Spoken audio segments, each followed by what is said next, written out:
Oh, hey, didn't see you there. This is One Foot Flipper with my Friday night live hangout. Anybody actually out there?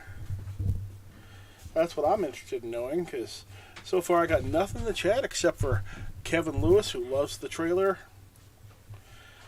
Just watch what you're back from the Dusty Roads, Hulkamaniac, Nature Boy wannabe. That is Chris from Helo's World. He's working on this alternate persona of the Railroad Reseller. I think he should just rebrand as the Railroad Reseller entirely myself. But we're testing it out a little bit on my channel and my trailers and my closing credits and all of that. How has everybody's sales been so far this week? And what's my volume level like? I hope it's good. I've tried to adjust my settings since last week. My sale of the week just happened today. It's this Bachmann Big Haulers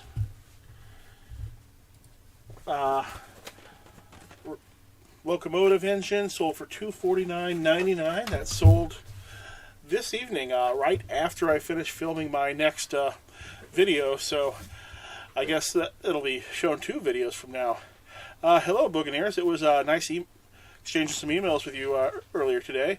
And Urethra Franklin says hello to you and Mrs. Flipper. She's in the background here someplace. There's a tiny chance if somebody has a question for her, we might be able to get her to come on, but that's a tiny chance. GW sales have been less bad than usual. Mine are finally starting to pick up. The train stuff is selling. And like I've said in many videos, I basically haven't sourced all year because I've been trying to make room and make things fit in this physically into the place. But with fourth quarter coming up, I know that my Christmas ornament sales are going to start taking off. I have the Christmas ornaments that have various kids' names on them, or grown-ups' names, whoever's names, and I have quantity of those in the thousands, and I sell a ton of those every day during Q4, so that's going to start up any day now. Okay, Biff Boffo says the afternoon has been super quiet. I assume eBay is tinkering under the hood, and his coupon expires. I think I need to re-index time. Yeah, you might want to get on that special server, get the flux capacitor going. I usually, when things are going really bad, I also text Elon Musk and ask him to flip the space station over so that people will look at my listings instead of other people's listings, and usually that works. Urethra also says hello to Julie. Hey, Jeff, the Apex Flipper, nice to see you here. GW's finally got all their baseball mitts listed. Yeah, I often have things that I think I have all of them listed, and then I just find more. I've finished listing records from my record collection by 3 times now. Hopefully this most recent one actually is for real, and I actually finished listing them. Because I don't really like listing records, but you know, there was great merchandise, so I wasn't going to turn them down. I'm a reseller that has 1 sale and 1 offer so far today. Well, that's better than no sales and no offers. I've actually had a fairly decent day today. What have I done today? I've done 322 today on one account, and I'm not going to look at the card account. That's somewhere between $20 and $40 every single day, and it's pretty consistent because of the large amount of stuff I've got in that store. And 300 plus is the area I like to be at, because that sets me up to sell 100,000 per year, because I have not been at that level for months since I started focusing heavily on just fitting everything in the house and fixing everything behind the scenes that was wrong with my store, as opposed to just trying to get the maximum sales. GW says, Paige, how often do you end all of your listings and start fresh? I never end all of my listings, ever. What I do is, with most of my listings, when they're 3 months old, on that day that they're about to end anyway, I will end those listings and sell similar, and usually reduce the price by 10%. And this is a very simple, no-brain thing that tends to catch all pricing problems eventually. without me having to go back and relook at every single listing, because sometimes you can still have the cheapest one on eBay, but it can still be incredibly over what anyone would be willing to pay for. So that's why I love the 10% every 3 months thing. Now, if you're going for a more daily refinement, super fast sell-through rate, that 10% might be every month. That 10% might be every week. It just depends on what you need to do. But I sell a lot of longer tail hobby items that aren't going to move instantly, so I go with the 3 months.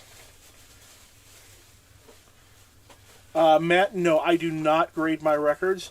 I specifically say that I don't grade my records. Instead, what I do is I take a 30-second video of each record where I talk about the condition of the sleeve in the record while carefully avoiding any real record grading terms. I tend to use collectible card grading terms instead, and then I play the record a little bit. If the record has any bad spot on it, I always play the bad spot, so I know that there's no real issues with that bad spot.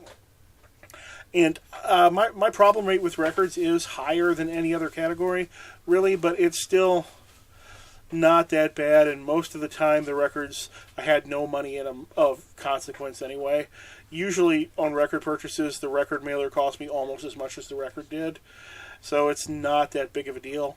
I had a record attempted return this week already, and I knew it was one of those record customers who would not have been satisfied with anything other than they opened the record, then somebody had opened the record, then never played it, and they were expecting perfect, even though I didn't promise perfect, and I just refunded their money and I moved on with my life. Matt Jackson did a $2,100 record. My biggest record I did was $200. It was a Pink Floyd The Wall. It was a radio station promo, and it had the sticker on it from my local radio rock station, KC95, and that did $200 and sold fairly quick. Hey, Disgruntled Octopus, nice to see you here. I'm going to move this camera a little bit so I'm not looking away from it so often. George asked, do you think World of Warcraft metal vehicles and vehicles are still a good idea to buy lots of? Now, George, do you mean World of Warcraft, or do you mean Warhammer 40,000? Because I didn't know that they had World of Warcraft metal figures or vehicles. I was under the assumption that was a video game, and I know they had a collectible card game of it. Now, as far as the Warhammer stuff, yes, metal Warhammer stuff is all good at some level. It's different levels of good. But as long as you're willing to do the research on it, though, if you don't pay much, you will always do well on metal Warhammer stuff. Hey, Weird Stuff Outlet, great to see you here. I'm a reseller. What's the plans for this weekend? Well, my daughter is going to get to go on a vacation over the weekend with a friend, which is good because I don't go on a lot of vacations, both because I'm self-employed and with the missing leg, I tend to suck the fun out of vacation type things because I can't do most of the things that people want to do. You know, you bring me to the theme park, I can't ride most of the stuff. Somebody's got to push me around all day because I cannot walk a whole theme park. And it just wouldn't be any fun, so I'm glad she's getting to go. My wife is just spending her weekend still recovering from her hospital visit. I think you can see them there in the background walking around. They're still getting ready for Julie's trip there. Jamie Charles, what's the most expensive item you've sold on eBay? That would be a motorhome. It was a 1974 Pace Aero motorhome. It was the exact same model that was in the movie From Dusk Till Dawn, but that's neither here nor there. And I sold it, I believe, for about $4,600, roughly 15 years ago. In more recent years, I've had lots of $600 and $700 things in the area of tabletop gaming. Had a really huge Warhammer Titan figure that was like 2 feet tall. That sold in that price range. Several sealed Warhammer sets sold in that price range. I also had a Steve Jackson card game, Illuminati, the one with everything box set. I think that actually might have went for $800 or $900. But yeah, I don't think I've had anything over $1,000 that wasn't a vehicle. Lewis Clan Collector says, "What's up with Magic the Gathering starter packs? Which ones are you talking about? There can be super old ones that can have tons of value, but newer ones are not going to have much value to them because they're just basically packs of cards that might be seeded with extra cards of basically no value at all." I've got a love-hate relationship with the Magic the Gathering space as far as reselling goes. When it's good, but it can turn on a dime. And since you're not getting 10x in your money on that stuff ever, you're most at best doubling your money on that stuff. So if those prices start trending down, you can start losing money very, very quickly. And I found in general, I'm just avoiding the space for the most part now because I'm just making more money selling just literally anything else. All right, Buccaneers, I got $28.50 for a David Bowie 45. Not bad. What was special about that, Buccaneers? Jamie Charles says, "Is there anything you source then keep just because it's cool?" I have been keeping most of the fantasy miniatures, like little lead Dungeons and Dragons type of miniatures that I've sourced. Been keeping most of the fantasy ones, but I've got so many now that I haven't painted or looked at or used that I'm starting to let some of those go. I tend to, maybe I'll price up a little bit because I want to keep it for a while. Older, more vintage electronics items, but overall, I've kind of gotten over wanting to have a ton of stuff all the time. So I don't really keep much anymore. In fact, I'm more likely to sell things out of my personal collection these days than to add to it. GW, have you experimented with one of those electric scooters? I have used them almost every time I go into the grocery store, but otherwise I have no use for one in my normal life. I only have a use for something like that at a grocery store. I'm not going to otherwise be using anything like that anywhere else. Such a thing takes up most of your vehicle.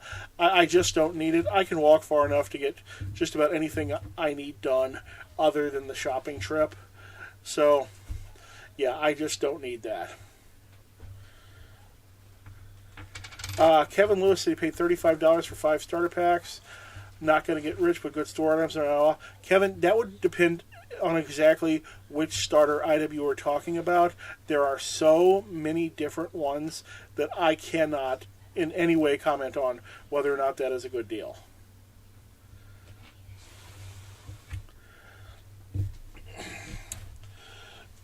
All right. So yesterday I had a premiere, but unfortunately I had the unfortunate thing that ADH Dave was going live at the same time, going live with Philly Flipper and Harry Tornado at the same time, and that seriously cut into my views on my premiere because half my audience was over there. And I could get that. Those guys are much bigger than me and they're a bigger draw. I just wish I knew how to avoid stuff like that a little bit better. I'm sure somebody else bigger than me is live opposite me right now. GW says, "I'm surprised you don't pick up your grocery orders." Even I do that. GW, I am a cheapskate, and I tend to shop the grocery store for what's on sale. I'm sorry, who does? I'm a cheapskate. My wife says, "What? Who does?" Because I do half the grocery shopping. She does half the grocery shopping, too. Feel free to join us if you want to, honey. No, I'm good. Just remember that I do 90% of the shopping. Okay, my wife claims she does 90% of the shopping, and if we're talking about the shopping at Costco, she's 100% correct. I think I do the largest amount of shopping at the normal grocery store. And I'm specifically looking for the sale items. I'm picking out what I want in the store. Yeah, I have no interest in that delivery or making the order in advance and picking it up. Hey, Chris, Helo's World says, "How's things going?" Hey, nice to see you, bud. Glad you made it in. Jamie Charles says, "Do I have any specific goals for my YouTube channel, sub numbers or revenue goals. Right right now, my goal is to catch Old School Picker in subs, because before I started my channel, I watched his a lot, and although our personalities are very different, we mostly film from the same location. We're not out on location doing lots of garage sale videos. And he had 6,000 subs at the time when I started my channel, and I figure I could do what he does. Maybe I wouldn't be as interesting as him, my filming area wouldn't be as pretty, but I could do that sort of video. And since then, I'm getting close to 6,000, and he has just passed 7,000. And catching him is my probably goal at the moment. Long term, I'd love to get to the mid-range of the space and subscribers to where the time I'm putting into this is actually monetarily worth it. Because right now, basically, I toss $1,000 to $1,500 a month out the window for YouTube that I could have made if I'd put that money into eBay time instead. So I'd love it if it just got to the point where it's actually monetarily worth it. And then maybe super long term, it wouldn't be bad if it was half YouTube money and half eBay money, but I'm not counting on that sort of thing ever happening.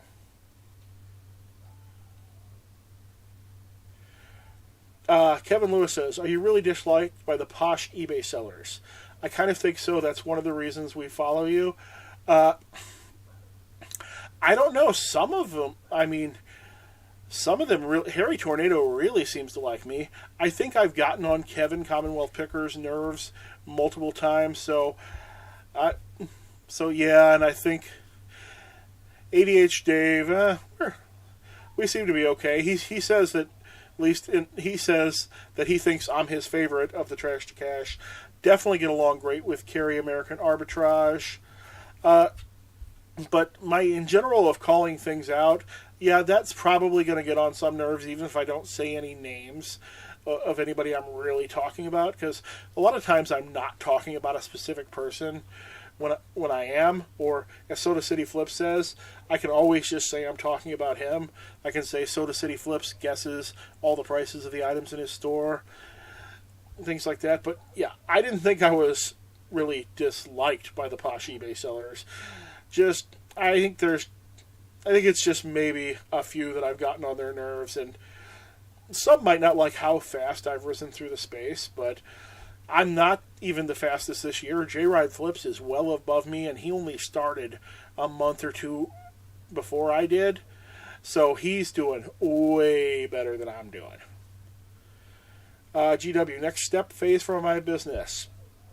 Finish getting my basement in order and getting my entire business in the basement so I can actually function with minimal involvement from my family and at maximum efficiency. Right now I've got packing is upstairs, some of the products are upstairs, listing is downstairs, and most of the rest of the products are downstairs. My filming area I actually want to be using is just filled with model trains, and I still can't use it in general.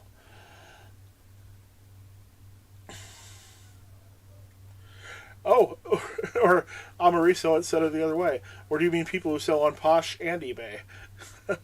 I have never really talked much about Poshmark. I'm not a huge fan of cross-listing, but Poshmark's more of a clothes thing, and I don't like clothes, so I don't have much to say about it.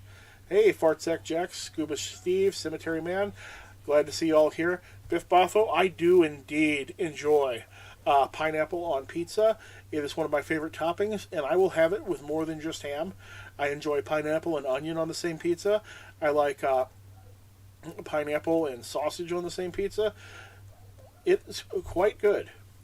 Cemetery Man says, what do you look forward to in the fourth quarter? I'd love to make some space in the fourth quarter. Maybe actually sell through some of these cases of Christmas ornaments that I have to make more room. Because the problem is, they're great sellers, but I have like a 10-year supply of them, so they are taking up a massive amount of physical space in my basement that is definitely still worth it, but I just wish it wasn't the amount of space. Biff Boffo says CWP is quite sensitive for a veteran school teacher. I have no personal comment on that. I have nothing particularly bad to say about man. He was one of the inspirations for my channel, and I really don't have anything negative to say. Harley Man said he's not that great. Once again, that was Harley Man. I didn't say it. I like him. Kevin Lewis says, what is trash cash? You just mentioned that phrase or maybe misheard. There is a podcast called the Trash to Cash podcast that consists of the Commonwealth Picker, ADH Dave, and American Arbitrage. They, as a group, were one of the first, I think, the first higher up people in the sphere of influence of eBay, YouTube that noticed me. Actually, I think Kevin and American Arbitrage were the first ones to notice me. American Arbitrage was my first comment on my first video, but I think Kevin was the first person to actually ever mention me in a video after I started making videos. And then later on, eventually, I'm sure not everybody knows about me yet, but my name got around at that point. Jeff says, hit the like button on the live. Yeah, it would not hurt at all. Wouldn't hurt to also skip over to Facebook real quick and post a link to this live. Wouldn't hurt either. All right, where are we at? Fartsack Jack is about ready to start selling clothes again. Seeing all the money being made there makes me want back in. Weird Stuff Outlet says Commonwealth Picker is the guy who will haggle over $3, right? That's a lot of guys. I will also haggle over $3 myself, depending.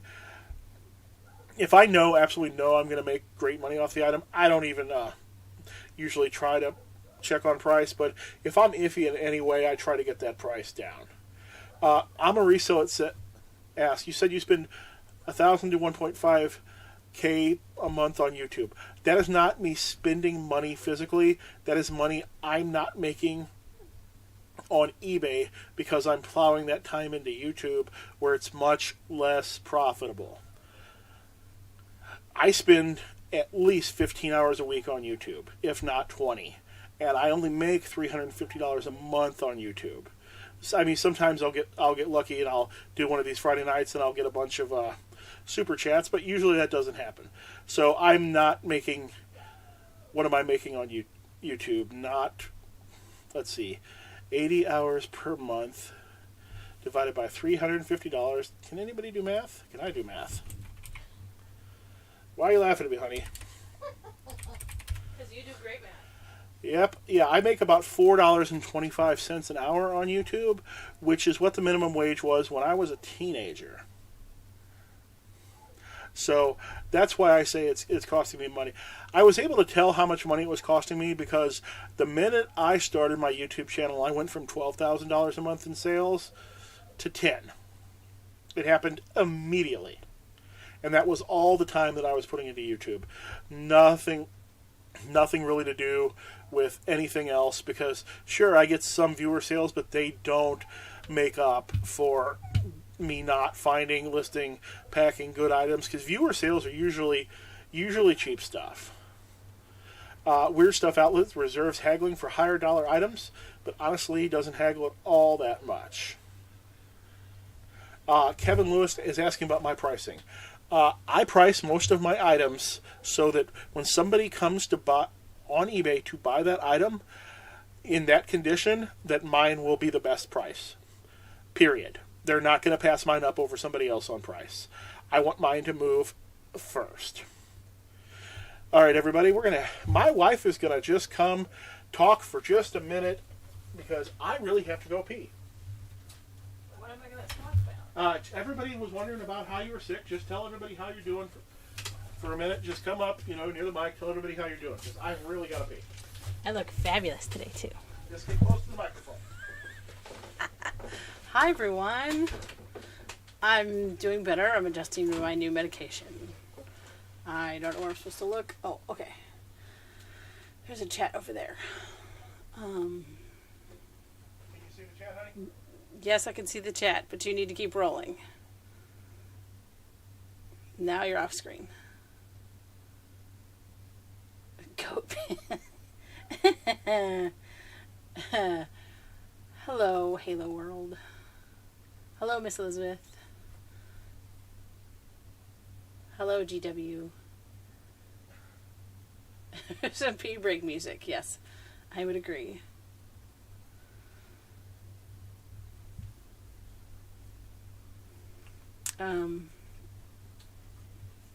It's been an adventure. I've never had something like this happen, so I don't know. I have a lot that I'm dealing with at the moment, so just have to figure it out.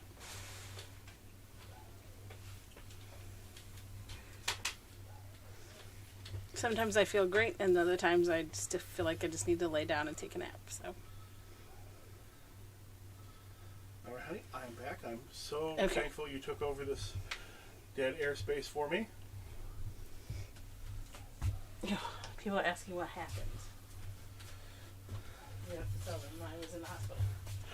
Okay, that was my wife, everybody. Everybody give her a big round of applause because she kept me from having 2 minutes of dead air for a pee break. Let's see what I missed. Or if I was using better streaming software, I could probably have pee break music or little video to play in the middle, but usually I can make it through an hour of these without having to go, but this time couldn't make it. What happened to my wife is that apparently she had much higher blood pressure than she thought. It had been building up over the years. She needed medication. We didn't know it. Her doctors didn't recognize it until it got really bad, and she had to go stay at the hospital for 4 days. But now they've got her on medication, and she's going to go back to work in the middle of next week. I did wash my hands, Jeff, but thank you for mentioning that. Also, Jeff, you might pee on your hands, but I don't. Helo's World says, go Pac-Man. Not actually sure what he means by that. As far as what my wife does with the reselling, she does 2 things. She will carry things in and out of the house or up and down the steps for me, and she generally leaves with the orders in the morning, and that's all she does. And I try to do everything else because she already has a full-time job. She doesn't need a part-time job on top of her full-time job, especially since she's the one who's active in any parent thing that happens in the evening or on the weekend. I do all the doctor's appointments, really, and anything that needs to happen during the week, but she does all the evening parent stuff, and I don't. Matt Jackson had to leave his YouTube channel with 40K subs because it didn't pay minimum wage. Yeah, Matt, exactly. I'm doing this because I want to. I'd love to actually be successful at it someday, but right now it is not paying for itself. But I'm lucky that I've put my family into a situation financially by paying off our house at least that it doesn't matter too much how much money I make. So it's okay if I pursue these dreams like this rather than just trying to make every single dollar count. GW, it is quite hard for me to get a bunch of... Okay, first off, my front porch is 2 feet from the street. You think I'm putting $1,000 worth of packages just out on the porch? That's not happening. Not at all. No, I think. Even my wife wouldn't let me do that. Number 2 is it is very hard to get sometimes 20, 30 boxes to the front door when the mailman arrives, when I also have a dog. Even without the dog, it's a very difficult thing to do from a wheelchair. And I also have orders that go out UPS most days. And also my eBay standard envelopes, I prefer if they do not get mailed from my local post office, because I have had problems with them just returning those to my house. That hasn't happened in years, but it happened a lot at first. And I just rather not deal with any of that. My wife works at an online retailer anyway. They've already got, their stuff going out every single day. So she's just able to roll up to work and dump it in with the outgoing there, and it all goes. So it's not like it's a large amount of work. I rarely have to physically visit the post office. Maybe on a Saturday sometimes, or like, since she's been sick, I've been going to the post office almost every day, but other than that, it's a pretty rare occurrence. GW says, how often do I have issues with eBay standard envelope? As a percentage, 1 in 200 maybe. And that's the best way to put it, is as a percentage. Because my orders for that are, right now I probably do 10 to 15 standard envelopes a day, but there was a time where I was doing 50 per day. And usually the issues with those is ones that just vanish. They never get scanned in the first place. And there's nothing you can do about that, because you cannot make anyone at the post office scan a standard envelope. They get picked up by the automated machines. And even then, half of those claims are fraudulent. Because I know from my own experiences that standard envelopes will sometimes just teleport to their location without ever having picked up a single scan the entire time. Because people will leave me positive feedback on standard envelope orders that never picked up a scan. That happens more often than the ones that actually go missing after they pick up a scan. But if it does pick up a scan, the insurance pays out every single time. That happens in my business too. And the insurance also has paid out every single time. Some special Pokemon customer has gotten their card and then purposely damaged it because they've changed their mind for some reason. It pays out for that every time too. Because most of the damaged card claims I've had have obviously been damaged by the customers because they've been damaged in ways that were just impossible. Oh, hey, Chris, thanks, $1.99. That will, $1.99 will get me a gas station beer. Thank you. Thank you. Got enough money for one. Maybe I get enough money for a second one later. GW, I would still continue to use standard envelope. I found it is still the best service available in that category of stuff. I even kind of flex the rules a little bit, and I'll bundle a sticker with a trading card so I can send stickers that way, and other things like that. It's definitely worth using. Now, it could be how you're printing it. If you're printing directly on the envelope, that might be worse. I found I get the best results is I slowed down my thermal printer from the stock speed to slower, and I increased the darkness, and that seriously changed the number of ones that were never getting a scan. Tito, I have definitely... Did you just buy something for me, Tito? I feel like I just talked about you in a video. Does anyone else have issues with uploading photos on eBay coming out in low resolution? I've off and on run into a problem where the first photo I upload will be low res. It was happening for a while, so much that I was taking my first photo twice every time, so I could just delete photo 1, and then I'd still have the photo 2, which is just another copy of photo 1, and it wouldn't be low res. Jeff the Apex Flipper says, buy page of 40 from the gas station. GW got a thermal printer, so they can give it another shot. I would definitely give it another shot. If you were taping inkjet stuff onto the envelope, I could seriously see that having a problem getting picked up.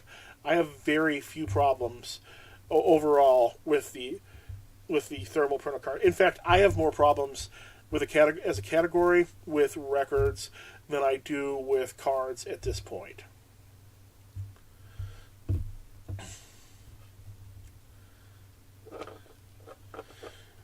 Oh, Jeff the Apex Flipper has subbed with I'ma resell it. Excellent. So, another thing you can do with these record mailers is they're good for things other than just records. I often use these to ship things like magazines or books that are easy to damage. Like this one here has an Atari basketball arcade game manual from the 1970s in it. Sold for $15, so it was definitely worth spending the 70 cents on this record mailer to have an easy and safe way to ship that, rather than going through all the time to cut out cardboard and sandwich it and hope that it would be there okay when this is fairly indestructible.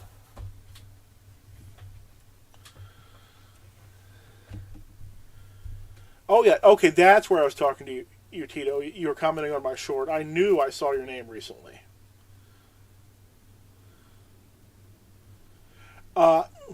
Weird Stuff Outlet said, I recently mentioned on Chris's channel that variation listings only work in certain categories. No way to know which ones do work. No videos cover this issue. There may be no videos about it because I don't think that most pro sellers like variation listings. I hate variation listings as a customer.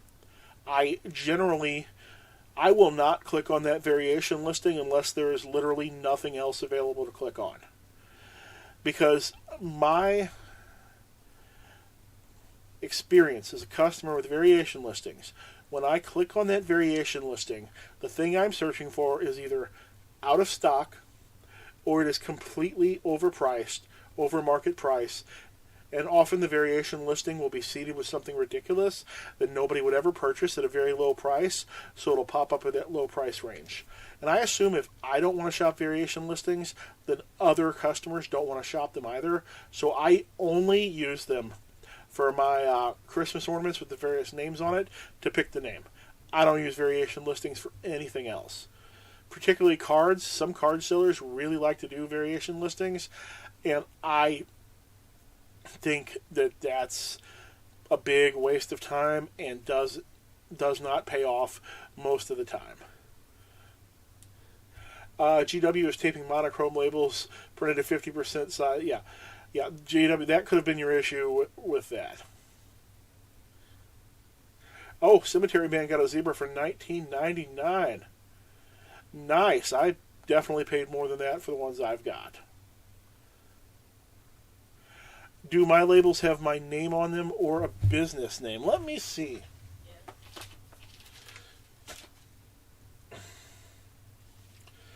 The ones in one of my stores just have a return address. It does not have a business name on there. And I think it might be that. I think the other store actually says onefootflipper on it, but this one just has a return address on it. I don't think that part matters much one way or the other.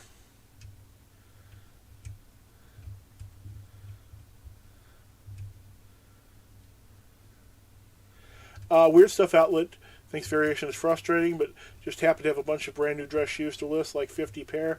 I still think here's the thing. If you make one listing with 50 variations, what's going to get you more clicks? One listing with 50 variations or a separate listing for each separate pair of shoes? I'll clue you in. Putting a listing for each pair of shoes or each size difference is definitely going to get you more sales than that variation listing will.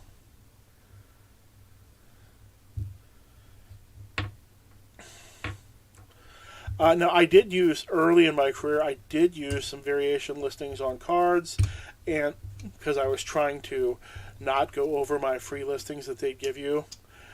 And it worked a little bit, but then it just got annoying because people would send me messages and ask, do you have any of this card, the one that's out of stock? They'd ask for that one. And I want as few messages from customers as possible, unless that message is, hey, you're awesome, thanks for having this awesome thing, I just bought it. That's a nice type of message. Otherwise, I mostly do not want messages from customers. Speaking of messages, if you ever want to contact me, please use my email address that I've got in the description of every video. Please don't message me through the eBay message system, because things like that can get flagged for trying to do off eBay transactions or whatever else. I'd rather you just send an email to me directly rather than going through the message system on eBay. All right, everybody, I'm starting to run out of topics here, so unless you've got more questions, I'm going to, in a few minutes here, probably take that $1.99 from Chris and go try to get that 40 ounce from the gas station. Assuming they still 40 ounce. Are 40 ounces still a thing? I see the tall boys a lot. I haven't seen a 40 ounce in a long time, so maybe that's not a thing anymore. I don't know.